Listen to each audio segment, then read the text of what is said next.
She isn't pushing you away because of your face, your height, or the stumble of a single word. She isn't withdrawing because you chose the wrong phrase or because the timing of your approach was imperfect. The reason cuts far deeper, beyond the surface you obsess over, into the realm of what cannot be seen yet is instantly felt. What she is rejecting is your energy, that invisible field you carry with you into every room, every silence, every interaction. You thought it was your appearance. You thought it was your phrasing. But what she sensed was hesitation lingering in your tone, uncertainty woven into your gestures, a hollow echo where there should have been substance. Women don't recoil from men because of crooked teeth or misused words. They recoil because the atmosphere around you is thin, because your presence does not anchor the space, because instead of being drawn into your orbit, she feels herself drifting away from a man who hasn't claimed his own ground. She felt something missing, not charm, not wealth, not beauty, but essence.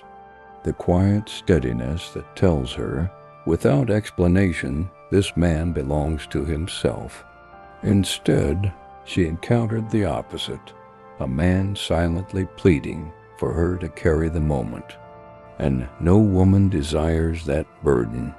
It is the weight of leadership being pushed onto her shoulders, a responsibility she never asked for, and one she instinctively rejects.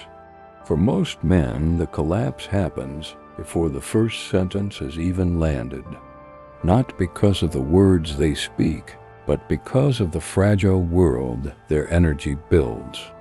Every interaction is a stage, but you are not being graded on your script. You are being measured by your presence. Women, far more attuned to undercurrents than men realize, register this with a speed that feels almost supernatural. Before your words finish, she has already read your posture, tasted the tension in your voice, scanned the steadiness of your eyes. She is listening for something beyond, information she is testing, the very foundation of your being. And in her silence, she is asking questions you cannot hear. Does this man stand like a mountain in himself, or will he crumble at the faintest wind of disapproval? Does his calm come from depth, or is it the fragile mask of a boy desperate to be liked? If I step closer, will I feel held, or will I be forced to hold him? You don't hear these questions, but she does. She doesn't even need to think them, because her instincts process energy before her mind forms words. That is why weak, recycled questions disintegrate the moment they leave your lips. How are you? Where are you from? What do you do? To you they sound polite. To her they sound empty. Politeness without energy is not respect. It is boredom disguised as formality. She has been asked those questions 1,000 times, and each time they carried the same nervous residue. A man too unsure of himself to say something real, too afraid of silence to sit with it, too desperate for her to keep the flame alive. Every hollow opener drips with need, and every ounce of need whispers the same truth. I have no world of my own, so I need you to create one for me.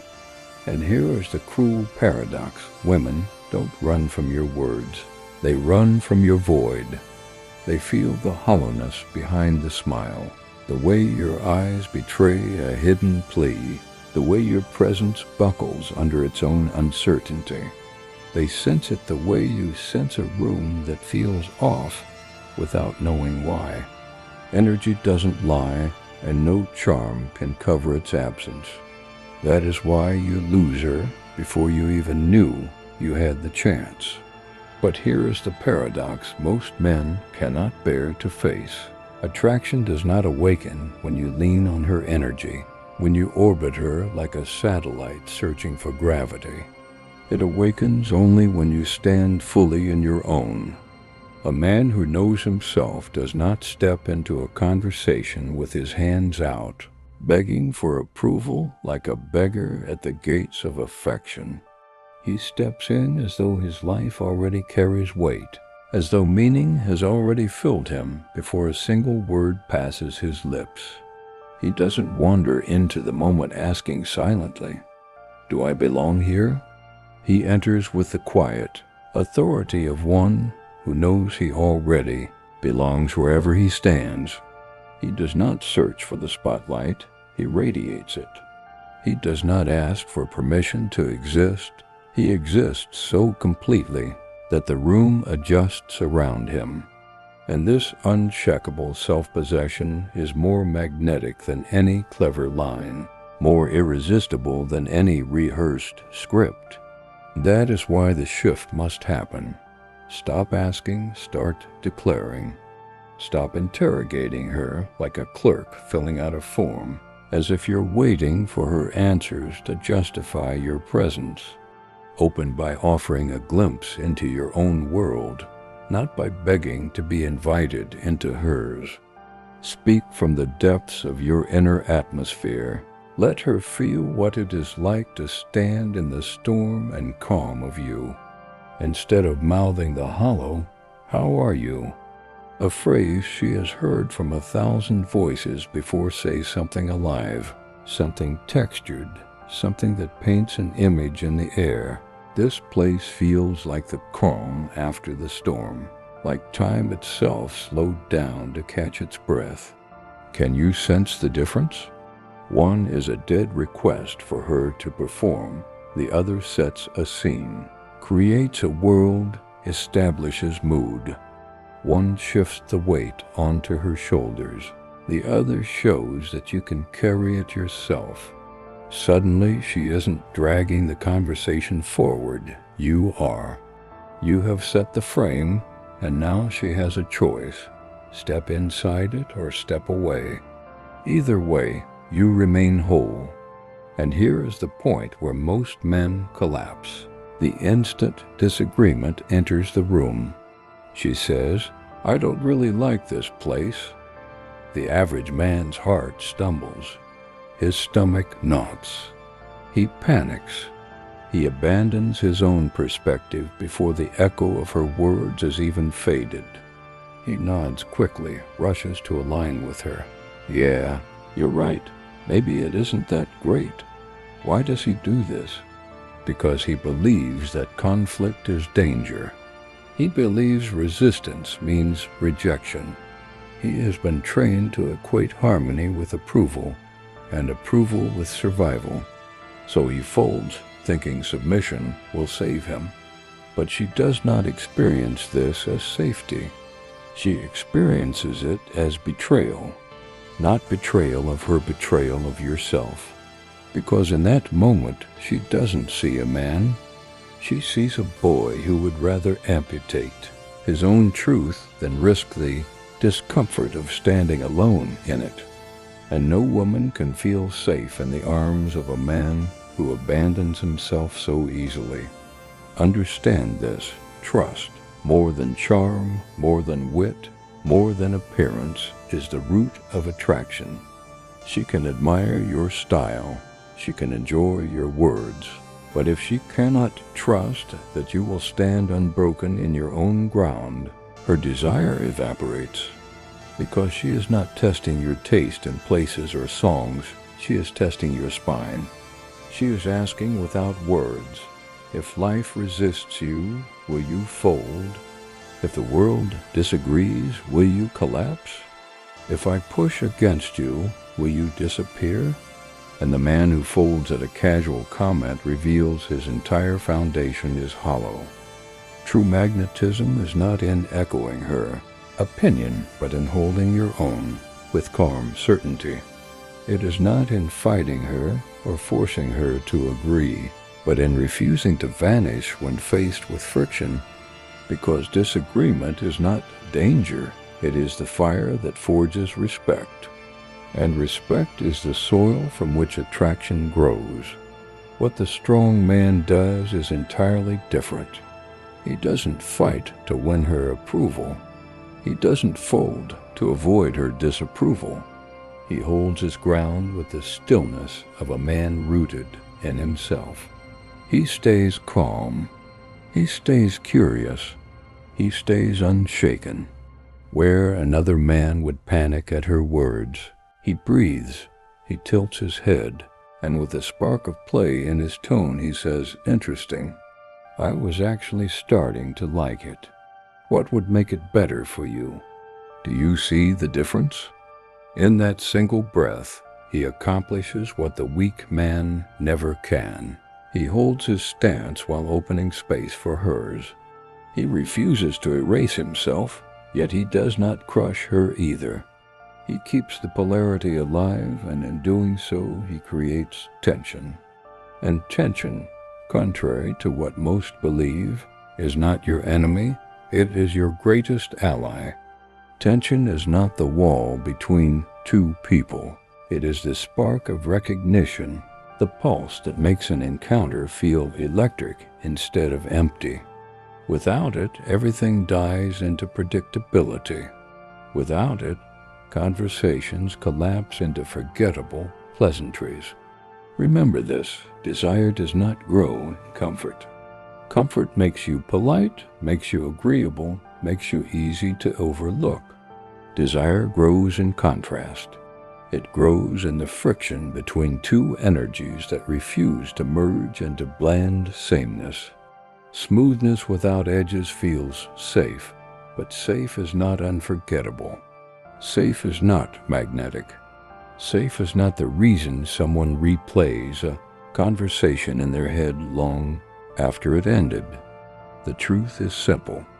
Attraction feeds on tension, and tension is born when two forces meet without collapsing into each other. Think about the people who linger in your memory. Were they the ones who nodded at everything you said? The ones who agreed with every opinion? The ones who floated through the moment without leaving a mark? Or were they the ones who sparked something inside you, who challenged you, teased you, disagreed without hostility, provoked without cruelty? The conversations that stay carved into memory are never the predictable, polite ones. They are the ones where sparks flew, where you were forced to feel, where honesty broke through the script you expected. That is what makes you lean forward. That is what makes you curious. That is what makes the moment feel alive. This principle is not just true for conversation. It is the very heartbeat of attraction itself. A woman does not crave a man who rehearses safety, who wraps himself in politeness as if it were armor. She craves the vivid presence of a man who can stand in uncertainty without collapsing, who can disagree without hostility, who can make space without disappearing. Because such a man signals something rare, that his energy is alive, that he does not fear contrast, that he can hold the weight of tension without needing to resolve it instantly. And that is why the nice men, the endlessly agreeable, the constantly pliable, the men who think approval is earned through surrender fade into the background. They are safe, but not desired. They are tolerated, but not remembered. They are pleasant, but never magnetic. The man who lives vividly, even in disagreement, even in unpredictability, even in the mess of human tension, that is the man who leaves a mark. That is the man who is not just seen, but felt. But here lies the next trap, the one that swallows most men the moment they taste progress. Many men, once they start winning, collapse into laziness. The very second she laughs, touches their arm, or gives that subtle spark of interest, they exhale in relief as if the battle is over. They confuse an opening with a victory, and in that instant they stop leading. They shift from presence to pursuit, from strength to strategy, from authenticity to calculation. Their energy changes in a way they can't see, but she instantly feels. They start to think, now I have her. Now I can relax. Now I can put down the weight of being fully present. But the truth is brutal. The moment they do, they lose her. Because the very current that drew her in the grounded, alive, self-possessed energy that made her curious in the first place suddenly evaporates. What replaces it is not strength, but the hollow echo of relief. She senses it like a drop in temperature, like a light that flickers and goes out. And she realizes that what she felt before wasn't real, it was bait. This is the silent killer of attraction. Nothing destroys desire faster than the discovery that a man's confidence was conditional, that his strength was only a costume he wore until he thought he had secured her attention. Women feel this betrayal instantly. It doesn't matter how subtle you think your shift is. To her, it's as clear as a mask slipping. One moment she is with a man who seemed to carry his world in his chest, and the next she is with someone exposed as an actor, performing lines until applause arrived. And no woman desires to be the audience of a performance. She desires to be in the presence of something real. The truth is simple and merciless. The same fire that drew her in must be the fire that sustains. Attraction is not a trophy to be won once and then displayed. It is a flame that demands tending. It does not require desperate effort or endless tricks, but it does require consistency. Presence is not a strategy, it is a way of being. And the moment you treat it as a means to an end, it dies. Understand this. Attraction is not sealed at the moment of her smile. It is tested in what comes after. If she leans closer, you do not shrink into passivity. If she gives more, you do not give less. If she offers warmth, you do not collapse into need. You remain steady, calm, alive, unchanged by her reactions, unshaken by her signals, unbroken by your own desire. Because only then does she know that your presence was not a mask you wore to lure her in, but a truth you live with or without her. This is where most men fail. They think attraction is a sprint, a performance to impress, an audition to win a role. The strong man knows it is something else entirely. It is not a role to play, but a flame to carry, not a trick to execute, but a state to inhabit. And the fire that brought her near must be the fire that keeps her near, not through effort, not through tension, but through the quiet, immovable reality of who you are. That is the rarest energy of all, the man who doesn't fracture when the game shifts, the man who doesn't break when the script is no longer predictable. Understand this clearly. She is not searching for perfection. Perfection is plastic, and women sense plasticity instantly. She is not hunting for the cleverest line, the sharpest joke, or the flashiest appearance. These things might entertain her, but they do not anchor her. They are sparks that fade as quickly as they appear.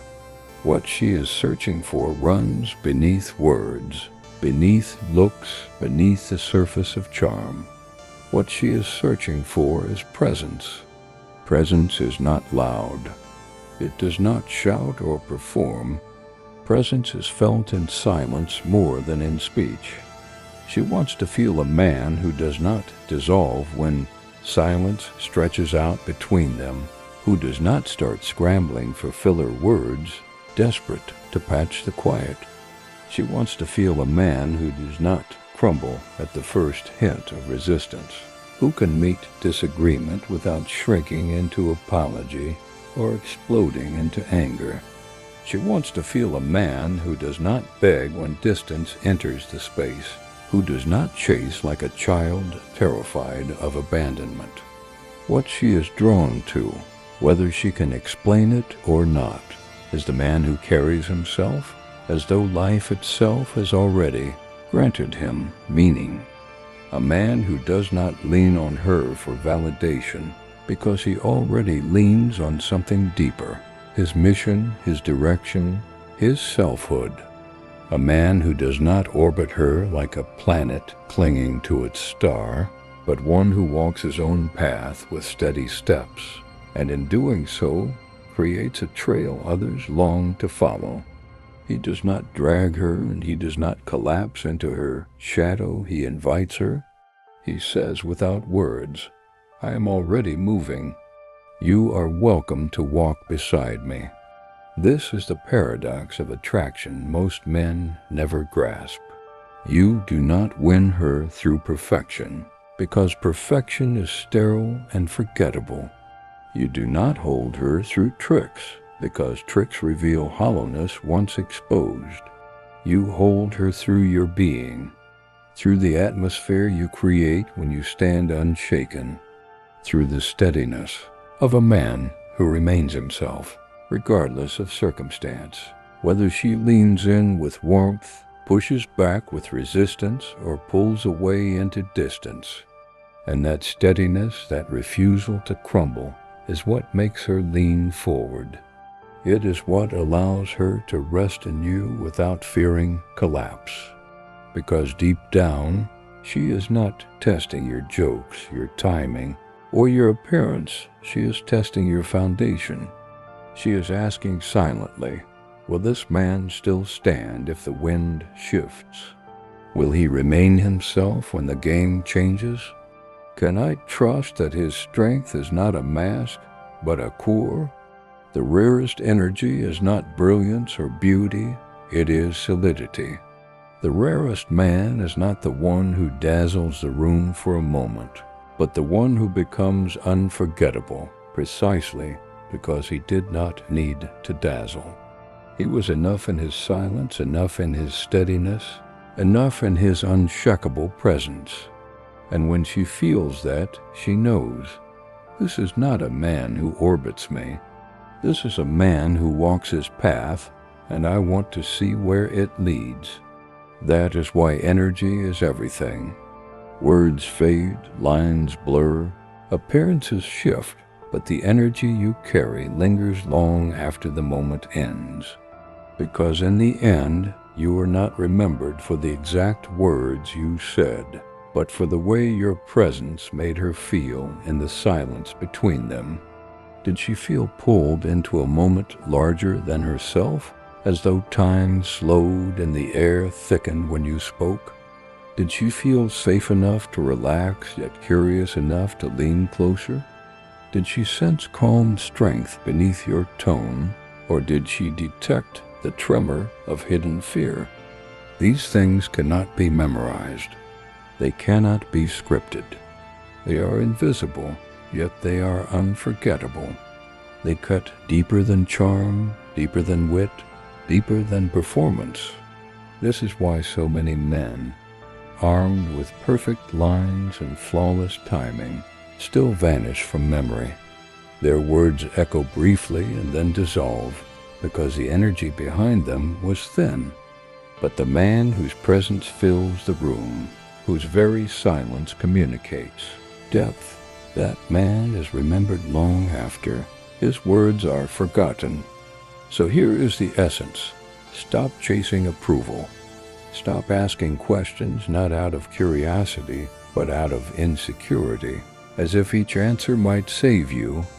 Stop using conversation as a mask to cover the emptiness of your presence.